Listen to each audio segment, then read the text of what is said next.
एखाद्या वार्डामध्ये जर तो भाजपकडे गेला तर तिथं भाजपचा उमेदवार असेल, जर शिवसेनेकडे एखादा वाडा आला अचानक तर त्यामध्ये सुद्धा आपला उमेदवार असावा, म्हणून ह्या झालेल्या मुलाखती आहेत. आणि कालच्या मुलाखतीमध्ये जर पाहिलं असेल तर अनेक इच्छुकांची गर्दी आपल्याला पाहायला मिळते. याचा अर्थ असा होतो की येणारी महानगरपालिकांची निवडणूक ही महायुतीची जिंकण्याची आशा दाखवते आणि म्हणून महानगरपालिकेवर महायुतीचा झेंडाच फडकेल ही आमची धारणा आहे.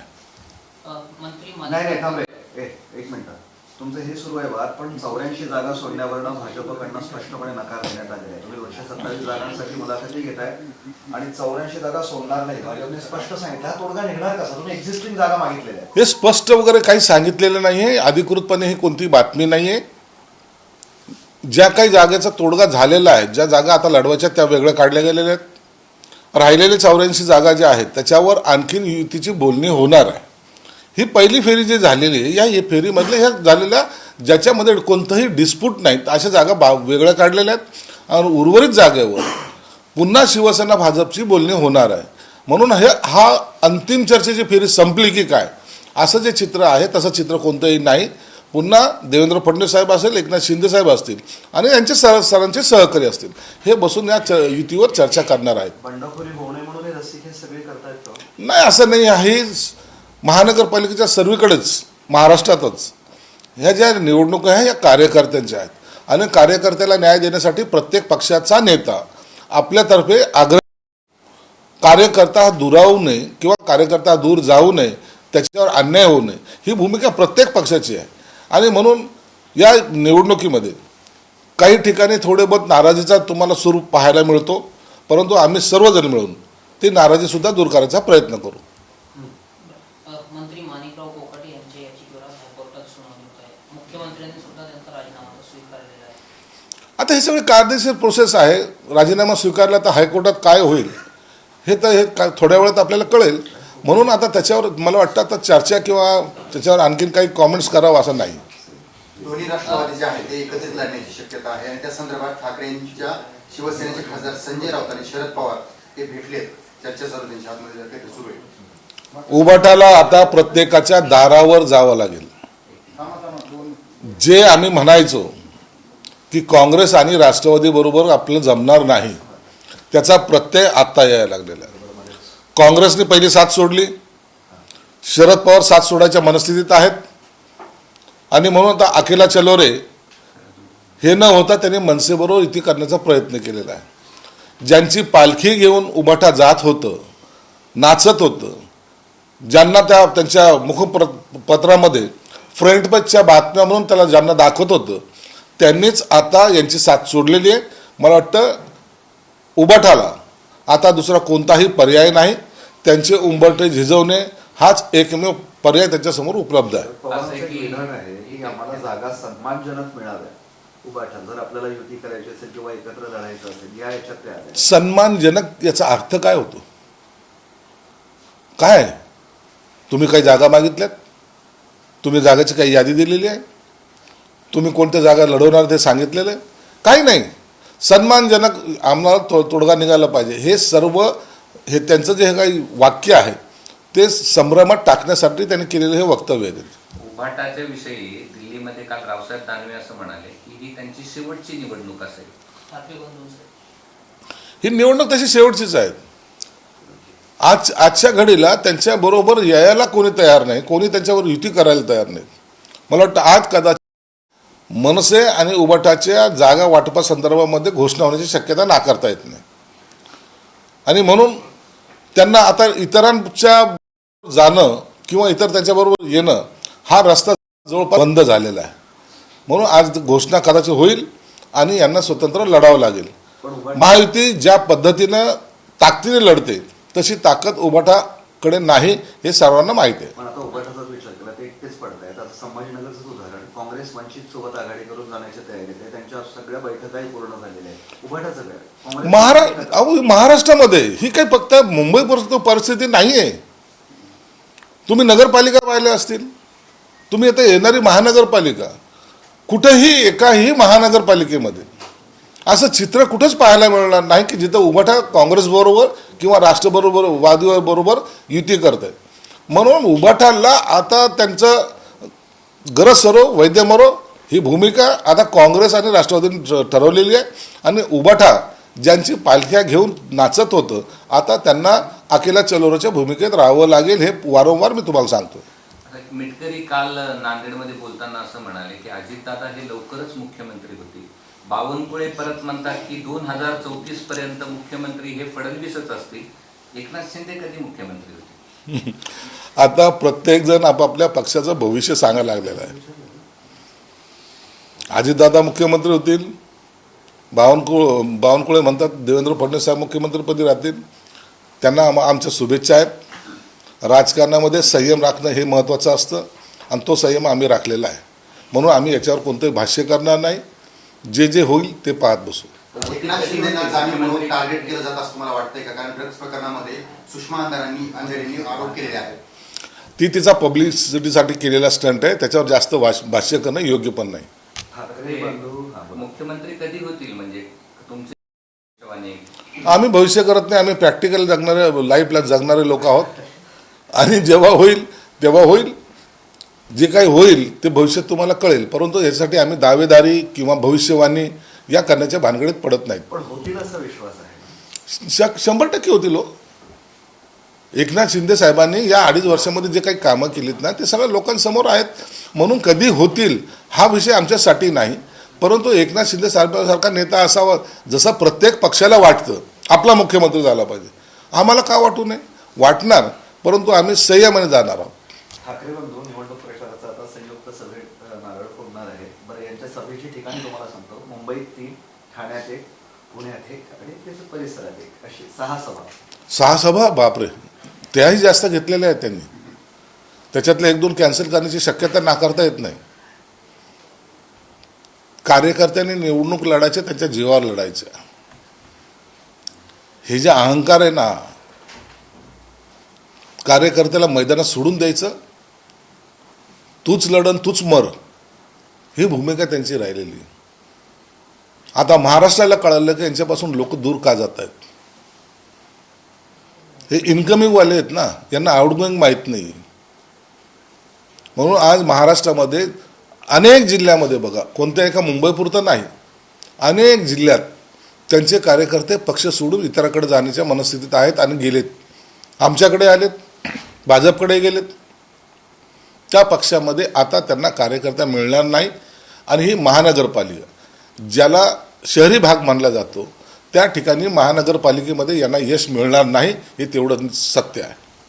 बरं, ते बिहारचे मुख्यमंत्री जे आहेत त्यांनी एका महिलेचा पुरखा बाजूला सावला. त्यानंतर इंद्रजित म्हणतात की अशा लोकांचे आम्ही हात कापून टाकू, छाटून टाकू. तर तुम्ही देखील पतंग चिन्ह आहे की तुमच्या हाताला पंजा आहे, काँग्रेसचे चिन्ह, तुमचे हात निवडणुकीपर्यंत छाटले पाहिजे. त्याच्या डोक्यावर झालेला परिणाम आहे तो. आता तो काही बडबड करतोय, नितीश कुमारचे हात छाटायला जाऊ. अरे बोलणं सोपं आहे, जा ना तिथं. वापस आलं तर कळेल ना तुला कसं वापस येतोस. उगाच तरी बडबड करून स्वतःला प्रसिद्धीच्या झोतात आणून आम्ही ओएसी मुस्लिमांचे नेते आहोत असं दाखवण्याचा प्रयत्न करतोय. परंतु एक सांगतो, हेच लोक या समाजाला पुन्हा दलदलीमध्ये ढकलतायत, कुणाची तरी दलाली करायला लावतायत. ते असं म्हणलंय परत विजय दलील असं म्हणतायत की एका पक्षाचं चिन्ह सूर्य पण आहे. मग आता तुम्ही निवडणूक आयोगाला पत्र लिहिणार की सूर्य उगूच देऊ नका म्हणून 10 महिन्यावर? यांना निवडणुकीचा मी जे काही ऑब्जेक्शन घेतलं ते कळालंच नाही. सूर्य काय, हत्ती काय, चंद्र काय, या अशा फालतू गोष्टी करण्यापेक्षा त्या दिवशी काय करायला पाहिजे जे आपल्या हातात असतं त्यावर निवडणूक आयोगाचे बंधनं असतात. 100 मीटर किंवा 200 मीटरवर रेग का मारतात, काय कारण असतं. त्या दिवशी निवडणुकीमध्ये एखादं चिन्हाचं उपकरण घालून मतदानाला का जाऊ देत नाही, काय कारण असतं. त्याच पद्धतीचं या पतंगावर जे काय आम्ही ऑब्जेक्शन घेतलं की तो तुम्हाला उडवल्यामुळं किंवा हे केल्यामुळं लोकांमध्ये संभ्रम निर्माण होईल. एका दिवसाचा तो प्रश्न आहे. आम्ही त्याला विरोध म्हणून असा केलेला नाही आहे. लोकसभेला विरोध केला का? आम्ही विधानसभेला केला का? नाही. पण पर्टिक्युलर आमच्या सणाच्या दिवशी तो येतोय म्हणून त्याला आम्ही केलेला विरोध आहे. त्यांनी पक्षचिन्ह पतंग घ्यावा की आणखी बाकी कोणतं घ्यायचं ते त्यांनी ठरवावं. पृथ्वीराज चव्हाणांची बुद्धी भ्रष्ट झालेली आहे असं बावनकुळे म्हणतात. त्यांना मेंटल हॉस्पिटलमध्ये दाखल करण्याची गरज आहे. बावनकुळेने काय म्हणलं की मी ऐकलेलं नाही, परंतु पृथ्वीराज चव्हाण आजकाल महाराष्ट्राच्या राजकारण सोडून दिल्लीच्या राजकारणामध्ये इंटर करण्यासाठी नॅशनल लेवलचे स्टेटमेंट करत आहेत. कदाचित त्यांचा विचार पुन्हा केंद्रामध्ये राहुल गांधीकडे जाण्याचा असावा. छत्रपती संभाजीनगरमध्ये तुमचे आणि भाजपचे सूर जुळण्यासाठी 50-50चा फॉर्म्युला लागेल असं मंत्री अतुल सावे म्हणतात. 50चा लागतो, 60चा लागतो का 90चा लागतो हा सगळा फॉर्म्युला बैठकीच्या नंतर ठरेल. आमची बैठक होऊ द्या. आज दुपारी 3 वाजता बैठक आहे. त्यामध्ये निश्चित आम्ही आता काय फॉर्म्युला त्यांनी दिला आहे आम्हाला, आम्ही काय फॉर्म्युला द्यायचं आहे त्यांना, ती त्या बैठकीनंतर ठरेल. त्यांचा पुन्हा दावा आहे की तुमच्यापेक्षा आमची ताकद वाढलेली, भाजपची ताकद वाढलेली आहे. त्यांचा दावा काय आहे आता त्याच्यावर मी कशाला भाष्य करू ना. आता या जिल्ह्यामध्ये 6 आमदार आणि खासदार आमचे असून जर आमची ताकद कमी झाली असं त्यांना म्हणायचं असेल तर ठीक आहे. आता आम्ही काय बोलावं. आता आम्ही जागाच 6 लढल्या होत्या, 6 जिंकल्या. खासदारकीची 1 जागा होती ती एकच होती, ती जिंकली. आणि तरी आमची ताकद जर कमी झाली असेल तर शक्यता नाकारता येत नाही. तुमचा फॉर्म्युला काय आहे? त्यांचा 50-50 असेल तर चर्चा करू असं म्हणतात. आमचा फॉर्म्युला आम्ही बैठकीनंतर स्पष्ट करू. अजित पवारांच्या दुसरं असं शरद पवारांचा एक व्हिडिओ व्हायरल झाला. याला जोडून आतापर्यंत तुम्ही दोघं राष्ट्रवादी काँग्रेस अजित पवारांना सोबत घेतले नव्हते, पण काल भाजपने त्यांच्याबरोबर बैठक केली. त्यांना पण जागा हव्या. भाजप राज्यामध्ये मोठा पक्ष आहे. कदाचित राष्ट्रवादींनी त्यांच्याशी बोलणं उचित समजलं असेल किंवा भाजप त्यांना जागा जास्त देण्याच्या मनस्थितीत असेल म्हणून तर कदाचित राष्ट्रवादीवाले त्यांच्याकडे गेले असतील. आणि मला वाटतं चांगली गोष्ट आहे, काही वाईट नाही. पण तुम्हाला बोलवलंच नाही त्या बैठकीला. आम्ही छोटा पक्ष आहे ना आमचा. कारण युती म्हणजे तिघं एकत्र बसलं पाहिजे असं. आमचा पक्ष छोटा आहे, त्यांचा पक्ष मोठा आहे म्हणून त्यांच्याकडे मागणी त्यांच्याकडे केल्यामुळे जास्त मिळू शकतं असं त्यांचा अंदाज असेल म्हणून ते त्यांच्याकडे गेले. राज ठाकरे शनिवारी रविवारी पूर्व उपनगर पश्चिम उपनगर मुंबईचा दौरा करणार आहे. त्यामध्ये अनेक शाखा नव्यानं ते आता चालू करणार आहेत, पुन्हा बंद पडलेल्या शाखा. निवडणुकीच्या काळामध्ये असे अनेक शाखा चालू करणं चांगली गोष्ट आहे. त्याच्यामुळं मतदानामध्ये काही टक्केचा फरक पडेल असं त्यांचा एक अंदाज आहे. शाखा बंद पडल्या होत्या हे ते मान्य करतायत. नव्याने त्याचं पुनर्जीवन करणे, पुनर्जीवित करणे आणि त्यांना कामाला लावणे. मला वाटतं या उपनगरापैकी जातीलच. तसंच ते वरळीकडे पण जातील, वरळीला पण त्यांचे कार्यकर्ते आहेत, त्यांनासुद्धा ते पुनर्जीवित ते शाखा करतील. आणि हे इलेक्शनची स्ट्रॅटेजी त्याच्यावर अनेक भाष्य करणं उचित नाही आहे.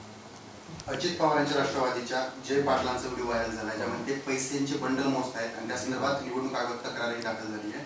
महत्वाचं म्हणजे असे व्हिडिओ समोर येत आहेत आणि त्यानंतर ते पण निवडणुकीच्या तोंडावर. काही लोकांना काही उद्योग नसल्या कारणानं हे AI च्या माध्यमातून असे प्रत्येक नेत्याचे विरोधकाचे व्हिडिओ तयार होत असतात. जर ते त्यात सत्यता असेल तर त्यांनी पोलिसाकडे तक्रार करावी. निश्चित त्याची चौकशी केली जाईल. हे पैशांचे आणि नेत्यांचे AI चे व्हिडिओ आहेत असं वाटतं सगळं. बहुतेक व्हिडिओ तसेच व्हिडिओ बहुतेक एकमेकाची दुश्मनी काढायचा हा नवीन फंडा आता राजकारणामध्ये येत चाललेला आहे. हे विरोधकच म्हणून नाही तर सत्ताधारी असेल की विरोधक असेल, कोणी कुणाची दुश्मनी कुठं काढायची तर हा त्याच्यासाठी एक फंडा नवीन तयार झालेला राजकारणातला आणि हा सगळ्यासाठी घातक आहे. युबीटीचा फायदा होत नव्हता म्हणून काँग्रेसने त्यांची साथ सोडली असं खासदार श्रीकांत शिंदे यांनी म्हटलं. UBTमध्ये काही राहिलं नाही, राम राहिला नाही हे जर त्यांना कळालं तर काँग्रेसने आपली चूल वेगळी सुरू केलेली आहे. काँग्रेसचे मतदार जो पारंपरिक मतदार ते समजतात तो मतदार चुकून UBTकडे जाऊ नये ही सुद्धा त्यांच्या मागची रणनीती आहे.